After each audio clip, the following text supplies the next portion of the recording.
근데 질문하세요. 삼성이 예. 실제 돈을 준 사람은 박근혜 대통령이 아니라 예. 최순실 딸하고 최순실이 운영하는 회사하고 예. 또 미리나 K재단에 돈을 준 거잖아요. 그렇죠. 근데 그게 왜 박근혜 대통령한테 대한 뇌물죄가 되는지 좀 이해가 안 가지 않습니까? 그러니까 이해 안 돼요. 그래요. 그래서 바로 그것 때문에 계속 삼성의 논리가 그거였죠. 내가 돈을 준 것은 재단이다. 박근혜 예. 대통령에 대한 게 아니다. 첫 번째.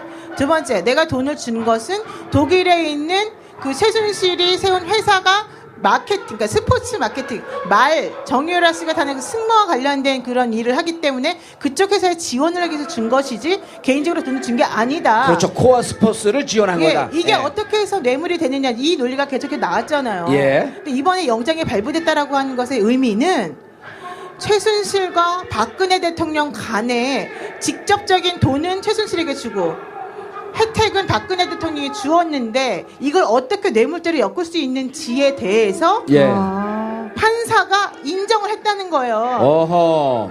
근데 그게 상당히 중요한 의미가 있습니다. 여러분이 내가 만약에 뇌물을 받았는데 내가 어떤 행동을 하지 않으면 제3자 다른 사람이 뭔가를 얘한테 혜택을 해주면 사실 이게 뇌물인지 아닌지 몰라요. 이게 밝혀질 수도 없는 거거든요. 예. 근데 이번에 뇌물죄와 관련해서 영장이 발부됐다는 것의 의미는 결과론적으로 최순실한테 돈을 주는 것 자체가 박근혜 대통령한테 돈을 준 것하고 똑같다라고 본 거죠. 아, 그 직접 뇌물죄가 된 건가요? 제3자 뇌물죄가 된 건가요? 두 가지가 있습니다. 제3자 뇌물죄가 있고 직접 뇌물죄로 지금 이번에 두 개 다 적용된 건가요? 아하. 그러니까 결론적으로 말하면 이게 매우 뇌물죄에서 중요한 핵심이고 이게 바로 박근혜 대통령의 탄핵을 인용할 수밖에 없는 중요한 연결고리를 이번에 만들어냈다는 것이고 따라서 이것 때문에 박근혜 대통령이 대면 조사에 응하기 매우 두려운 상황이 되어버렸다. 예. 바로 그런 식으로 연결이 된다는 거죠. 이렇게 이해하면 어떨까 싶은데요. 네. 우리 지역에 아주 탐욕스러운 경찰서장이 임명이 돼요. 네네. 경찰서장이 와갖고 동네 유지들을 쭉 모읍니다. 네. 유지들을 쭉 모아서 좋은 나래 씨를 데리고 가. 예? 데리고 가서 이분이 나하고 밀접한 관계입니다. 여러분들이 지역을 위해서 좋은 일을 하려고 하니 좋은 나래 씨가 만든 조그만 재단에 돈을 다 내세요. 여러분들 어려운 점이 뭐 있죠? 아, 여긴 이런 문제 제가 다 해결해 줄 테니까 돈을 좋은 나래 씨한테 주세요. 아시겠죠? 이렇게 되면 이것이 둘이 직접 돈을 못 받으니 건달 갖고 양아치기를 내세워서 사업을 하면서 거기다 돈을 달라 그런 이런 게 실제 삶에 있어서는 비일비재하거든요. 근데 그게 바로 제3자 뇌물죄인데 아하. 문제는 그렇게 우리 정봉지 의원처럼 순진하게 나 좋은 여자씨랑 밀접한 관계가 있으니 저 사람한테 주세요 라고 하면 참 좋죠. 근데 박근혜 대통령이 그렇게 안 말하죠. 최순실 씨랑 나랑 밀접한 관계 있으니 최순실 씨한테 주세요 이런 말 합니까?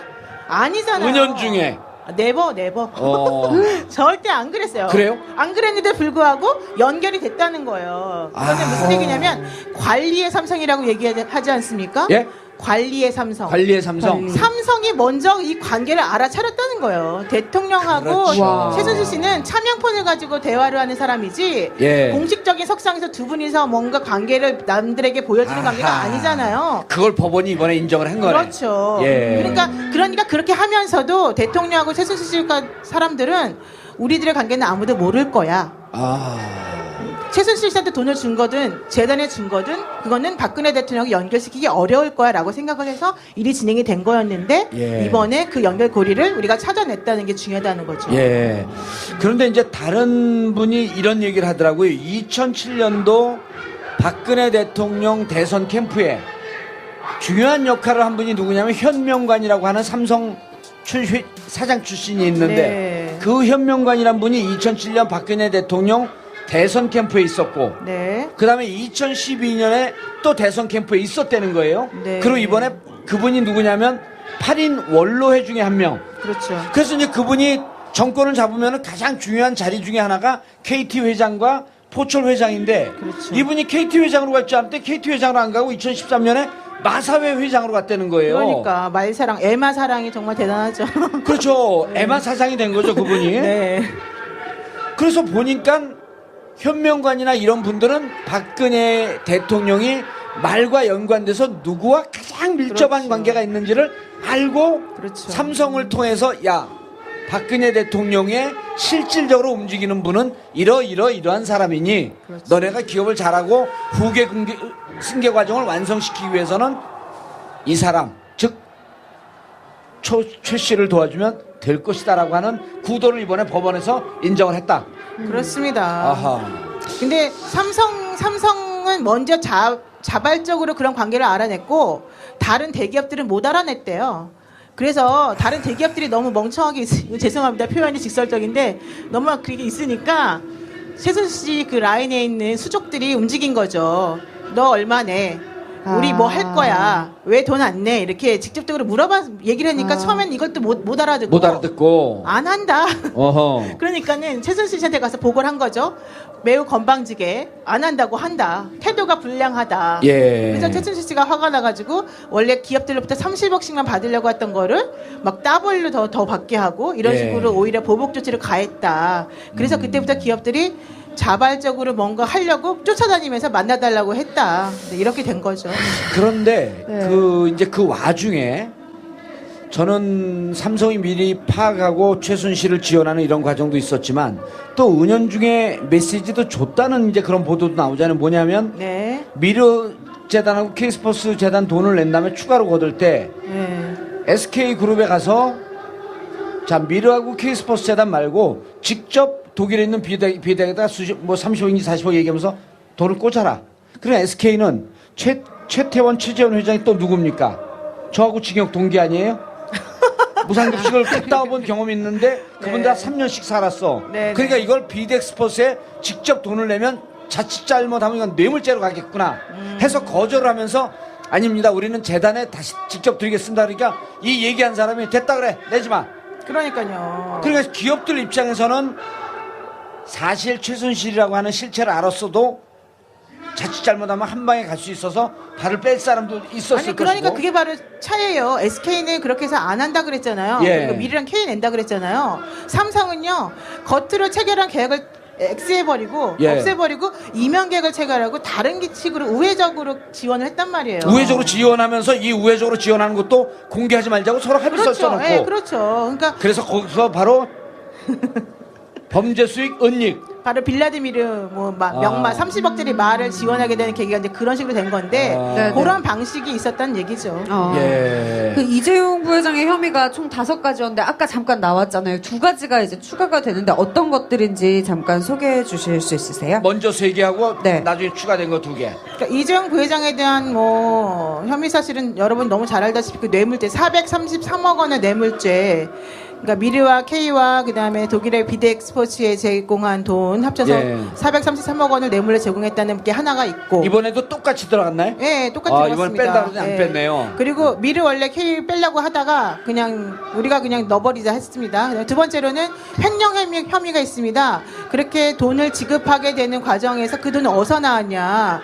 회사에서 일부 자금을 불법적으로 빼내서 횡령해서 지원한 거다라고 해서 처음에 1차 때는 97억 원을 횡령 자금으로 인식을 해서 범죄 사실에 적었는데 이번에는 그거 말고 미르와 K스포츠 재단에 집어넣었던 그 돈 중에 일부도 다시 불법하게, 그러니까 금융위원회를 압수수색해서 나온 결과인데요. 거기 보니까 자금 흐름이 이상하다라고 해가지고 그 금액까지 합쳐서 200 몇십억 원을 횡령 자금으로 이번에는 같이 청구를 했습니다. 그럼 미르하고 K스포츠 재단에 넣은 것도 횡령으로 넣네요? 네, 그 중에 일부를 넣습니다. 만약에 이것이 인정이 된다고 한다면 다른 기업들도 네. 이 미르하고 K스포츠 재단에 돈을 낸 게 뇌물죄인가 동시에 횡령죄가 같이 적용될 수 근데 있겠네요. 그거는 모르죠. 왜냐면 다른 회사들은 뭐 제대로 된 그런 그 회계 과정을 거쳐서 돈을 입금했을 수 있기 때문에 그건 별개입니다. 예. 네, 어쨌든 그래서 횡령죄가 하나가 횡령죄가 들어갔고, 적용됐고요. 예, 세 세 번째는? 번째는 그런 사실이 있음에도 불구하고 국회에 가서 청문회에서 위증을 했다. 나 아니다. 거짓말했지 않습니까? 그래서 예. 위증죄가 추가가 되는데 네. 여기까지는 여러분들이 다 아시는 건데요. 네, 네. 네 번째가 잠깐만요. 4번째 넘어가기 전에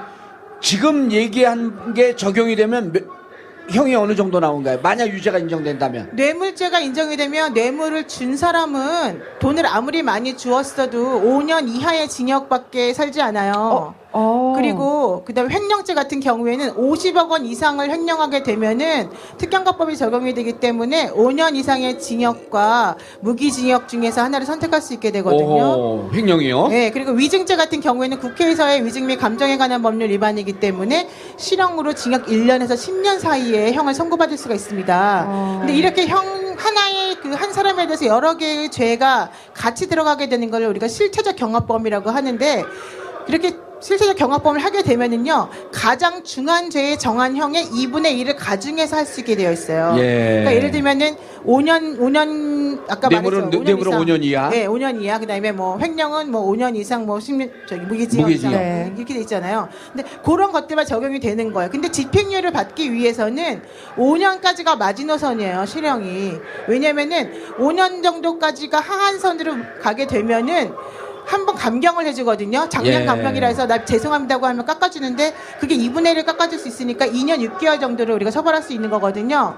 그렇게 되면 집행유예가 가능해요. 집행유예는 3년 이하의 그 형을 선고할 때 가능한 거니까. 네. 그런데 이번에 두 가지 범죄 사실을 추가했는데, 그 중에 하나가 뭐였냐면은 삼성에서 삼성에서 그 최순실 씨에게 돈을 78억인가를 현금을 한번 꽂아줬는데, 그렇죠. 그 꽂아준 금액이 신고를 하지 않고 외국으로 그냥 곧바로 돈을 넣어줬다는 거거든요. 그게 바로 국외재산 도피죄 이번에 추가된 거고요. 그다음에 또 하나는 그 블라디미르 아까 그 말을 허위 계약서를 작성해가지고 사실 자기네가 마치 도와주면서도 안 도와준 것처럼 해서 범죄를 저질러서 수익을 얻게 만들었잖아요. 이게 범죄 수익 은닉죄인데 그 두 가지 범죄 사실을 추가한 거예요. 근데 이 두 가지 사실은 사실은 옛날에 1차 때도 나와 있던 사실 관계인데 이번에 죄명만 추가한 거예요. 이 죄명만 추가한 것의 의미가 뭐냐 하면은 국외재산 도피죄의 경우에는 50억 원을 기준으로 해서 10년 이상, 그러니까 10년 이상이라는 건 하한이 10년이라는 거예요.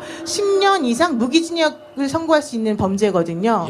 그렇게 되면 만약에 무기징역을 선택하지 않고 10년 이상의 범죄를 선택하게 되면 10년을 선택했다 치면 만약에 아까 말한 대로 작년 감경, 나 잘못했습니다 해서 한번 깎아주는 게 2분의 1을 깎아주면 5년을 깎아주잖아요. 그러면 3년 이하를 선고하지 않기 때문에 집행유예가 안 되는 거죠. 그러니까 이 국외재산 도피 혐의를 집어넣는 게 매우 중요하고, 또 하나는 국외재산 도피는 되게 입증이 쉽지 않습니까? 한국에 있는 돈을 신고하지 않고 외국에 보내면 성립이 되니까. 그렇기 때문에 뇌물죄보다 훨씬 더 인정받기가 쉽잖아요. 그래서 이번에 국외재산 도피와 이 범죄 수익 은닉죄를 일부러 집어넣은 것 같습니다. 범죄 수익 은닉죄는 몇 년짜리예요? 잘 모르겠는데요. 변호사 아니세요? 제가 확인 못했습니다. 아니 그러니까 이제 우리 노영희 변호사님께서는 재산 국외 도피가 제일 큰 위중한 법률이기 때문에 그렇습니다. 다른 게 아무리 위중해도 이 밑에 있으니까 상관이 없는 재산 거예요. 국외 도피 이 범죄 혐의를 중심으로 형량이 매겨지고 아무리 작게 나가도 이것은 5년 밑으로 가지 않기 때문에 5년 실형의 가능성이 높다. 그러니까 대통령 임기하고 같이 가네요. 아니죠. 그러니까 이거는 이재용 부회장에 대한 얘기니까 이재용 부회장의 경우에는 아무리 돈을 많이 공여해도 5년 이하지만 돈을 받은 사람 입장에서는 1억 이상을 받게 되면 공직자가 1억 이상을 받게 되면 10년 이상의 형과 무기징역에 처할 수 있는 거거든요. 그러니까 이재용 부회장은 자기가 400억을 줬든 100억을 줬든 상관이 없지만 박근혜 대통령 입장에서는 1억 이상이잖아요. 지금 이재용 회장에 대해 인정되는 게. 그러면은 사실은 매우 어려운 상황이 돼버리는 건데. 그럼 박근혜 대통령을 예를 들고 뇌물 수수죄가 적용이 되면 뇌물 준 사람 5년 미만인데 박근혜 대통령 뇌물 받았다라고 인정이 되면 이렇게 되면 그러니까 박근혜 대통령에 대한 혐의도 일단 80억이 넘어갔잖아요. 그러니까 박 대통령에 대한 혐의도 사실 지금 제일 드러난 게 뭡니까? 직권 남용 이런 거잖아요. 또 그냥 이제 뭐 그 문서 정보 유출 중요한 정보를 넘긴 거 이런 게 있는 거고 뇌물죄가 그 다음에 이제 중요한 건데 직권 남용 같은 경우는 5년 이하거든요.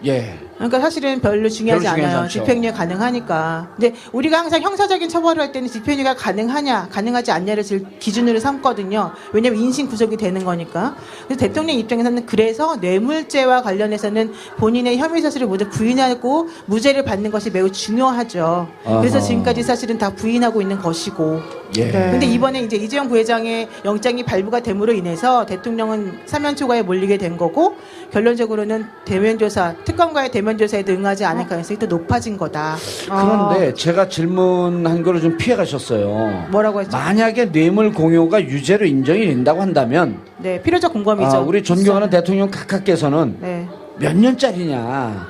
크게 말했잖아요. 10년 이상 혹은 10년 이상이요? 무기징역. 예.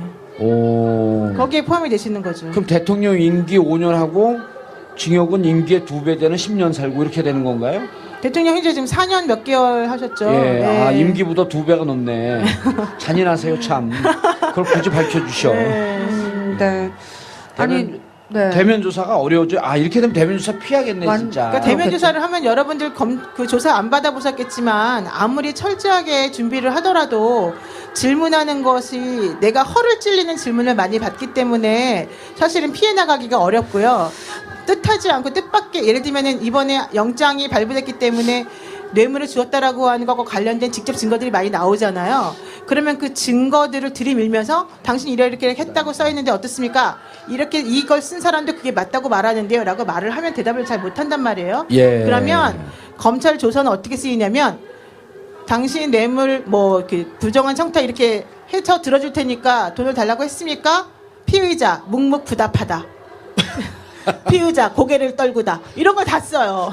네, 우리 노영희 변호사님 네? 참 곱상한 외모를 갖고 참 잔혹하게 말씀하세요. 근데 그게 되게 중요한 게 네. 왜냐면 그런 걸 조서를 안 써줄 수도 있는데 얄미우면 쓰거든요. 얄미우면. 근데 얄미우면? 그걸 나중에 이제 판사들이 보는 거예요. 그러면 그냥 부인하다 이렇게 쓰는 거 하고 예. 피의자 한동안 아무 말도 안 하더니 고개를 떨구다 이렇게 쓰는 거 하고 어떻게 받아들여지겠습니까? 그렇게 쓰는 게 더 얄미워요.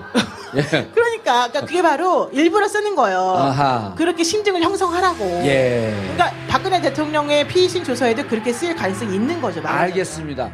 될 수도 없는 거거든요. 예. 근데 이번에 뇌물죄와 관련해서 영장이 발부됐다는 것의 의미는 결과론적으로 최순실한테 돈을 주는 것 자체가 박근혜 대통령한테 돈을 준 것하고 똑같다라고 본 거죠.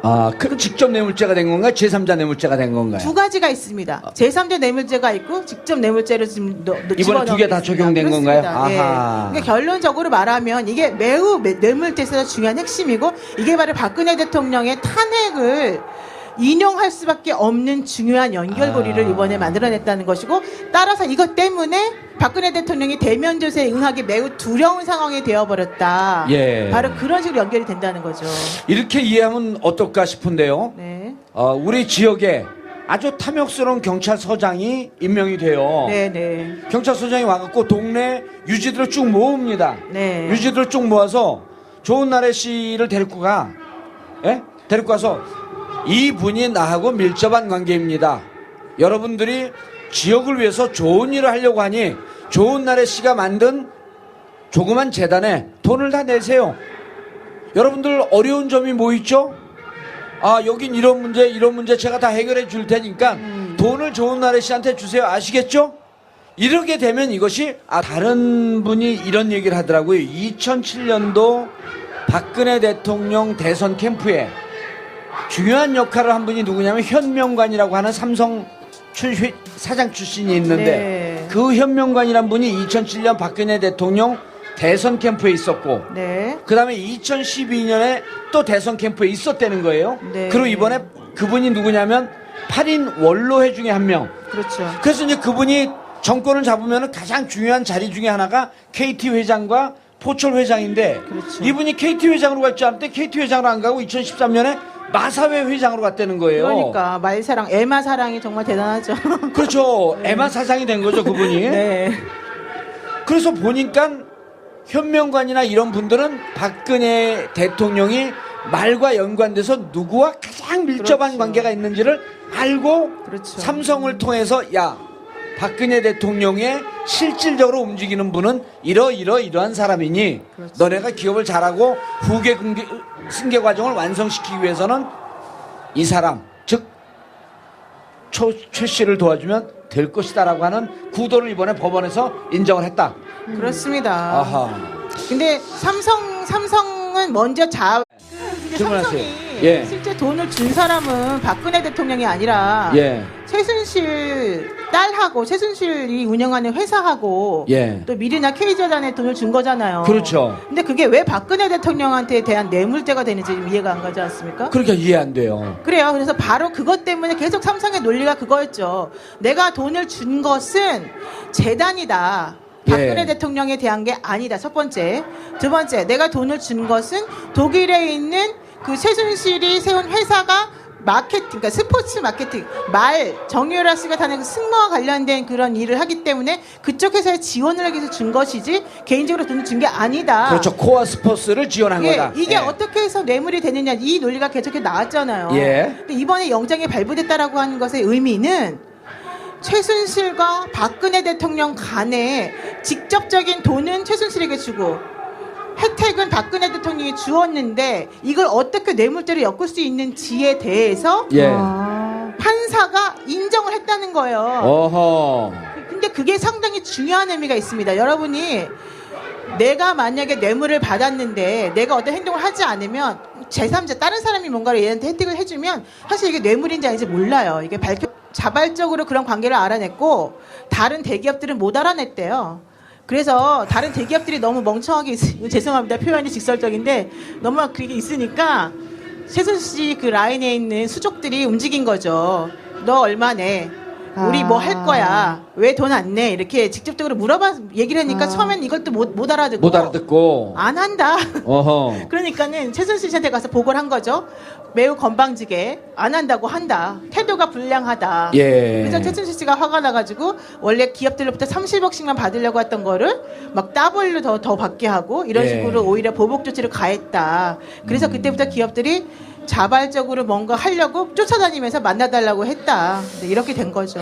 그런데 네. 이제 그 와중에 저는 삼성이 미리 파악하고 최순실을 지원하는 이런 과정도 있었지만 또 은연중에 메시지도 줬다는 이제 그런 보도도 나오잖아요. 뭐냐면 네. 미르 재단하고 K스포츠 재단 돈을 낸 다음에 추가로 거둘 때 네. SK 그룹에 가서 자 미르하고 K스포츠 재단 말고 직접 독일에 있는 비대에다 30억인지 40억 얘기하면서 돈을 꽂아라. 그래 SK는 최태원 최재원 회장이 또 누굽니까? 저하고 징역 동기 아니에요?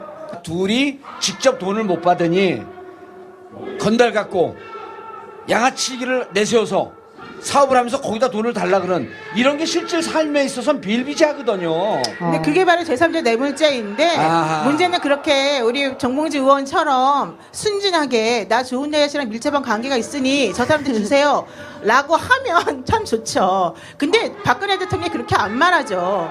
최순실 씨랑 나랑 밀접한 관계 있으니 최순실 씨한테 주세요 이런 말 합니까? 아니잖아요. 은연중에 네버 어.